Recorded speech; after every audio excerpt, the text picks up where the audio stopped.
131.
Nice to see you all again, boys and girls and grown-ups as well.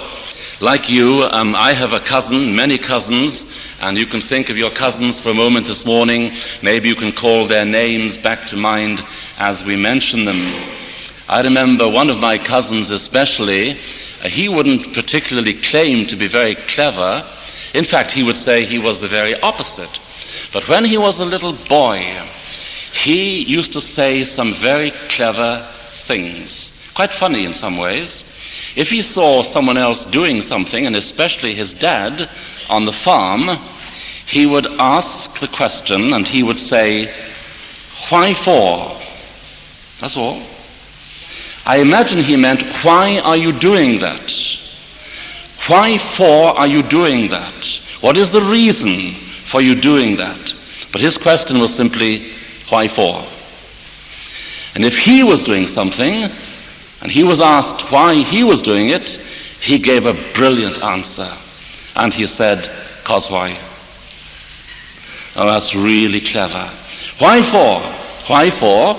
And if he was asked the same question, "'Cause why?" It's a beautiful answer. It may get you out of a lot of trouble, but don't get into the trouble first of all. Why for? 'Cause why? Now, you must ask the question why hundreds of times. Whether you were boys and girls or whether you were grown-ups, we all ask that question, why? For all sorts of reasons, why? Why is our world as it is? Why do things happen like they do in our world? You got a question this morning that begins with why, that you'd like to ask? Why is there so much pain? Why is there suffering? Why is there death? Our Lord Jesus wept at the grave of Lazarus, not only because his friend was dead, not only because he saw tears in the eyes of Mary and Martha, but because of this monster called sin, which has introduced death into his Father's world. Why is there death? Why is there suffering? Why does so much go on in life that is perplexing and beyond our understanding? Why do I have to come here this morning? Why do my parents send me to Sunday school? Why do I have to sit at the table to eat my meals? Why do I have to use a knife and a fork? Why do I have to turn the fork up, which seems to me to be the wrong way, to put food in the piece that goes like this, rather than upside down, which is much better, like the Americans do? Why do I have to do all these things? Why? How many of you have asked that question, why?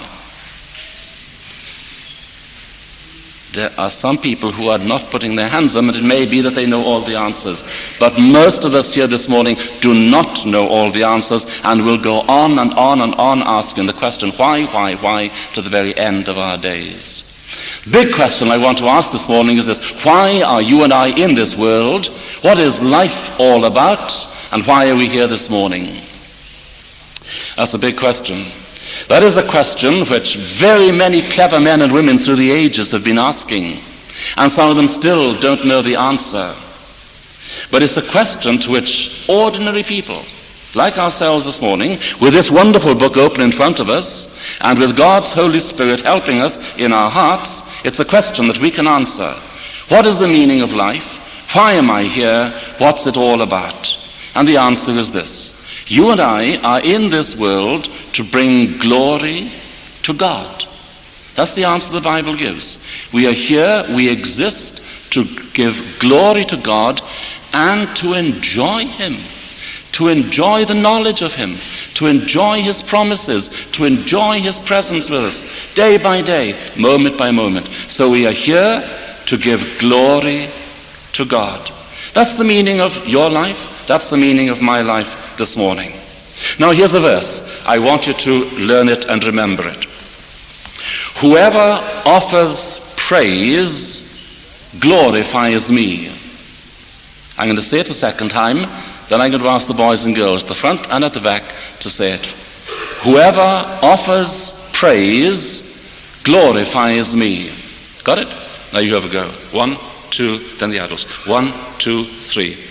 Whoever offers praise glorifies me. So I'm here to glorify God. How can I do that?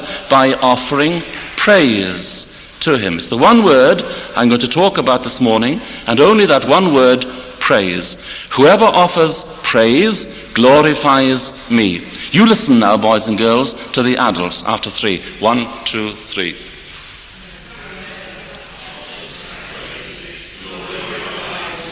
I think they are sure of it, you know.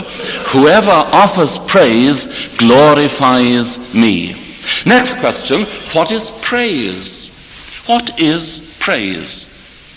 Is praise something we carry down the aisle this morning and put on a plate and offer?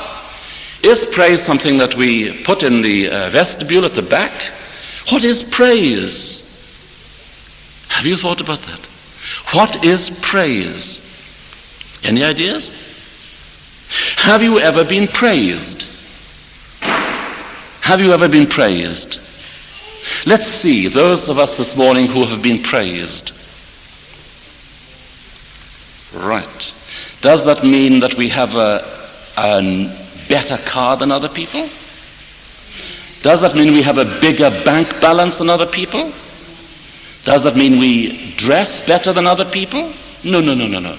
Well, if we have been praised, what's happened to us? Have we grown 2 inches taller?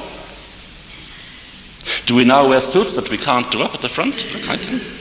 If we've been praised, what's happened to us? I like it open, that's why I'm opening it. If we've been praised, what's happened to us? Any ideas? Look, put your hand up again if you have been praised. Let me see. Right. May I ask what happened when you were praised?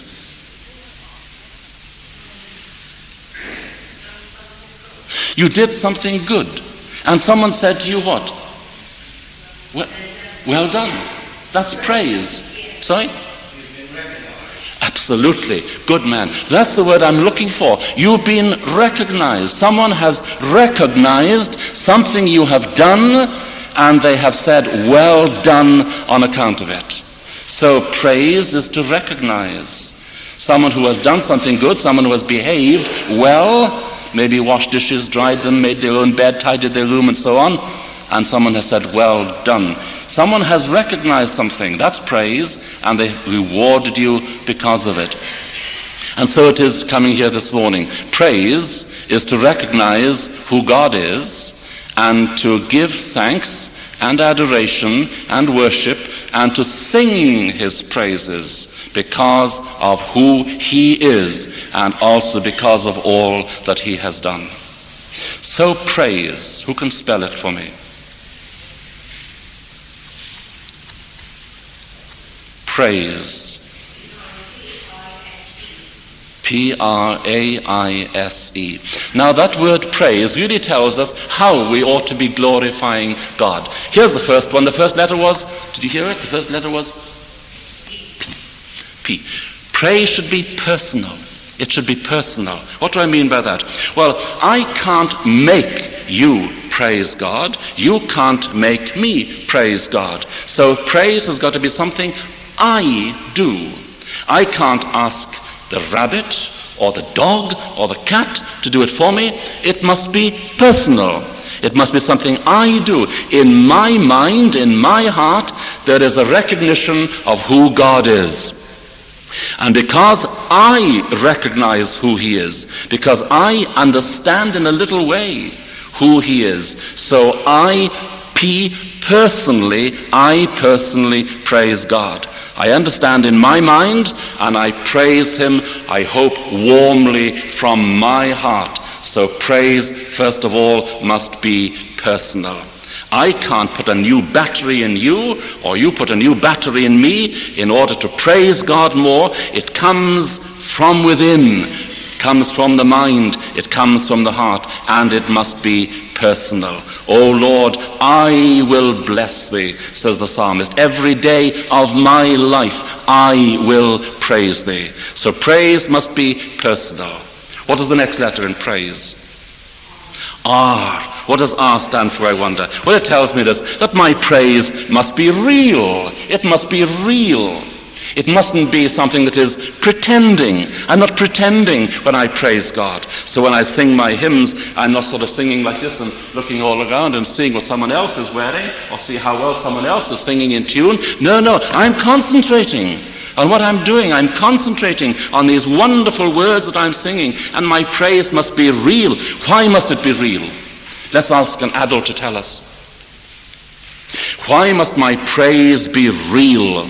It must be personal, but why must it be real?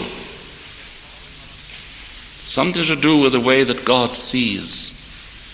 What is it?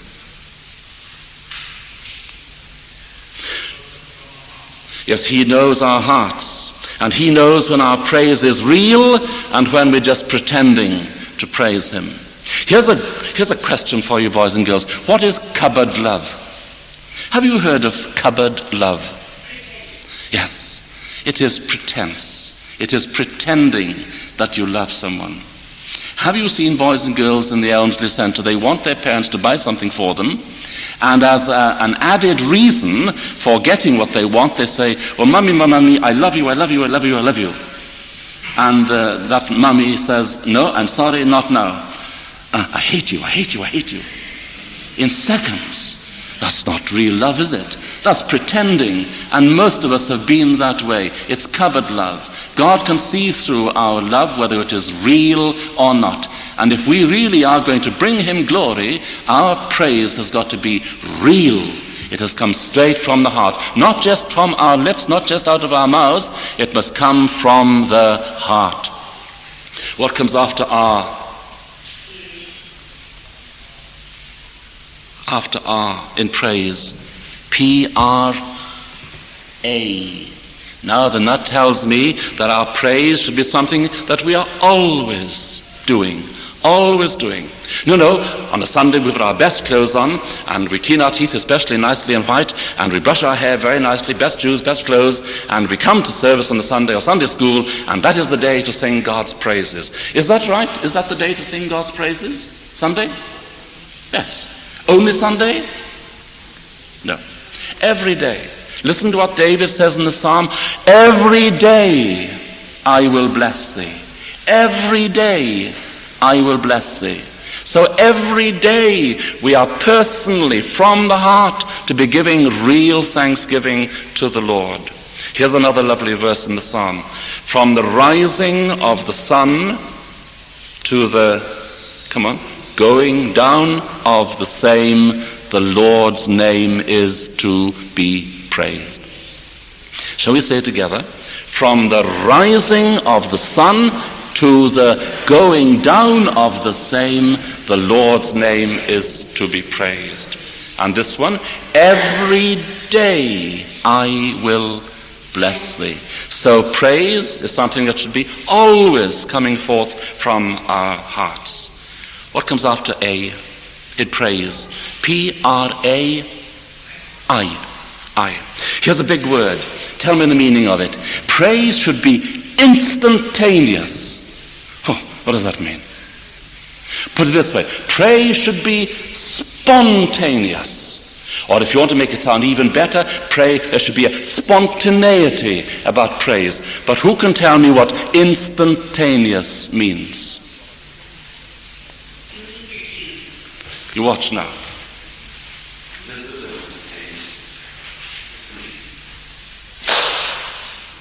That's instantaneous. What was that? What happened then? She blinked. Why? Because I clapped my hands in front of her eyes and instantaneously. So what does instantaneously mean? Go on. What are you going to say straight away? I think that's what you might be saying. Straight away. Immediately. So praise must be instantaneous. I don't have to think about it. I don't need to be nudged by someone else to praise the Lord. I once had a wedding very many years ago in South Wales, and I asked the bridegroom 3 times, will you take this woman to be your lawful wedded wife? And there was no answer twice. And the 3rd time his wife did that to him and nudged him with her elbow. And then he said, I will. I don't know where he was. I don't know what planet he was on.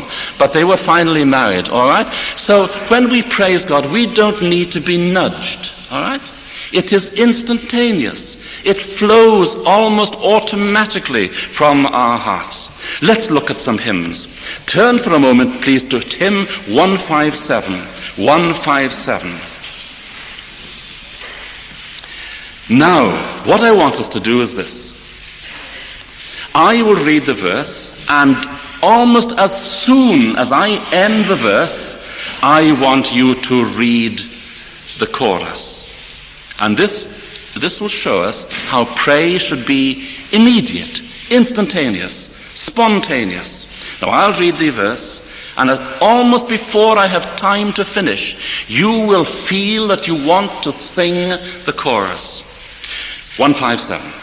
With harps and with viols, there stands a great throng in the presence of Jesus, and sing this new song.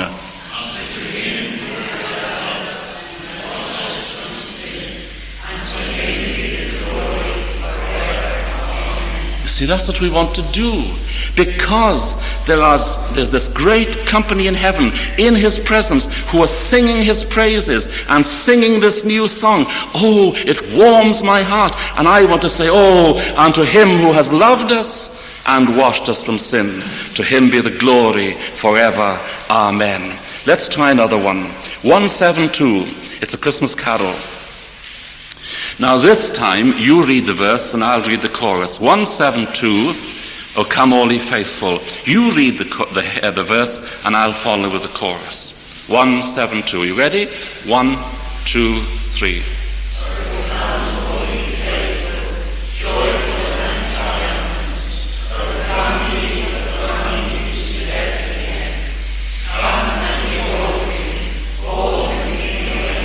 Together, oh come, let's all do together. Oh come, let us adore him, Christ the Lord. It's called a response. We were meant to respond to something God has said or something that God has done, there was meant to be a warm response in our hearts. Now together, let's try hymn 192. The first verse and the chorus, the last verse and the chorus. 192. Right after 3. 1, 2, 3. Who is he in yonder stall, at whose feet the shepherds fall? 'Tis the Lord, oh wonder story. 'Tis the Lord, the King of glory. At his feet we humbly fall. Crown him, Lord of all. The last verse. Who is he who from his throne rules through all the worlds alone? 'Tis the Lord, oh wonder story. 'Tis the Lord, the King of glory. At his feet we humbly fall. Crown him, Lord of all. And one more. We'll sing this hymn in a moment. 672. And this perhaps is one of the best examples of doing this. And in the Bible, God tells us to look around us at the world that he has made and to think about the world that he has made. And then it was meant to have a response, a reaction, immediately in our hearts. Let's just read verse 1 and the chorus. 672 after 3. 1, 2, 3. O Lord my God, I stand and gaze in wonder on the vast heavens thy wisdom hath ordained. Sun, moon, and stars continue at thy pleasure, from nothing called and by thy power sustained. O mighty God, my heart cries out to thee. How great thou art! How great thou art! Thy praise shall sound throughout eternity. How great thou art! How great thou art! Instantaneous. 3 times now I've had the great joy of preaching at a place called the Coulston Hall in Bristol. Do you know there are some 2,000 people who crowd into that hall? And on each occasion there was a male voice choir of 150 men. 150 men in the choir and 2,000 people in the audience. I felt about that height standing there on my own. But at the end of one of those meetings, instantaneously, 150 men stood up. The conductor just did that, and they stood up and they sang the Hallelujah chorus. It was a moment I will never, ever forget. It was instantaneous. It was spontaneous. It was something they felt they wanted to do, and I have never, ever really heard the Hallelujah chorus sang quite like that. So it must be instantaneous. I don't have to sort of wind a handle to get it going or put a new battery in. It happens. It flows. It's something that is immediate. And then S. Our praise should be spiritual. That is this. We're not thanking God merely for blessing us and for giving us life and for giving us all the good things that he gives to us day by day and hour by hour. We're to thank him for those things. We thank him for material things, but we thank him most of all, above all those, because he is God. We praise him this morning just because he is God. If he had never given us his Son, if there never was a place like this in which to worship, if we lived in caves and had hair all over us, we could still praise God because he is God. We praise him for who he is. We praise him for what he has given in the person of his Son. We praise him for the Lord Jesus. We praise him for the Holy Spirit. We praise him for salvation. We praise him for the forgiveness of sins. We praise him for peace in our hearts. We praise him for hope of heaven hereafter. Our praise, more than anything else, above other things, was meant to be spiritual. Is there an E on the end of praise? Yeah, you're quite right. Praise. And praise, of course, is something that we shall do. Come on, tell me what it is. Praise is something we shall do forever. What is forever? Here's another question people ask. What is forever? what was there before God? Who made God? What is forever? It used to bother me what forever meant. And I remember trying to work it out. I was not very big, and the farmer next to us had a long field down by the river. And I thought, I'm going to go down to that field because it's a long field, and forever is something to do with a long time. And so I stood at this end of the field and looked all the way down this field by the side of the river, and I couldn't see the other side. And then I walked all the way down this field and looked back up to where I had been standing, and I couldn't see that end of it either. And I thought to myself, that is something of what forever and ever will be like. I can't see the end of it. I can't see where I was. I can't see the end of where I'm going. It goes on and on and on and on forever. So maybe some of you will go home today and play the Hallelujah chorus by Handel. And in the Hallelujah chorus, what is repeated over and over again is this: forever and forever and forever and forever. It goes on and on and on. It is repeated endlessly to remind us that it is endless. So God's praises, when this world is no more, when all scientific claims and inventions and cleverness have gone by the way, God's praises will still go on forever and forever and forever. I remember someone many years ago standing where I'm standing now. It was a disabled people's service in this church, and he spoke on the last bit of the Lord's Prayer. And the last bit of the Lord's Prayer that is sometimes forgotten is this: for thine is the kingdom, the power, and the glory, forever and ever. Amen. And his question as he started speaking was, whatever happened to the power and the glory? For thine is the kingdom, the power, and the glory. For how long? Say it out loud with me. Forever and forever. Hard question now at the end. What does all those letters stand for? My praise must be personal. My praise must be real. My praise must be always. Oh, my praise must be instantaneous. My praise must be spiritual. And my praises must go on forever. Thank you for listening. Thank you for sharing in our service.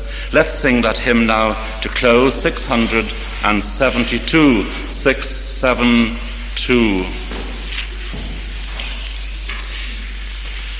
Well, sometimes I hear the heavens rent by thunder and see dread lightning leap across the sky.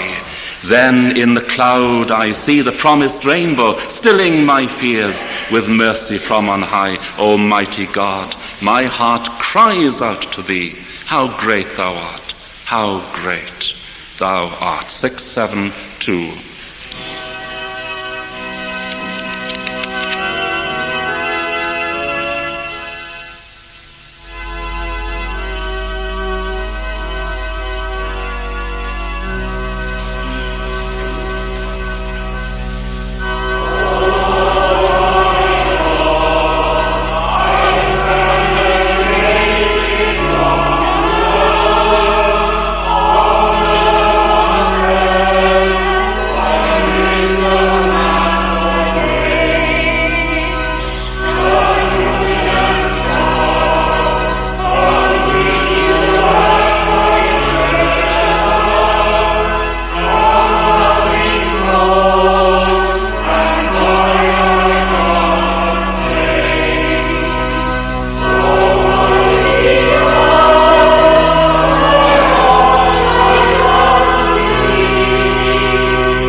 I'll repeat the chorus to close in prayer. If you want to join in, please do so.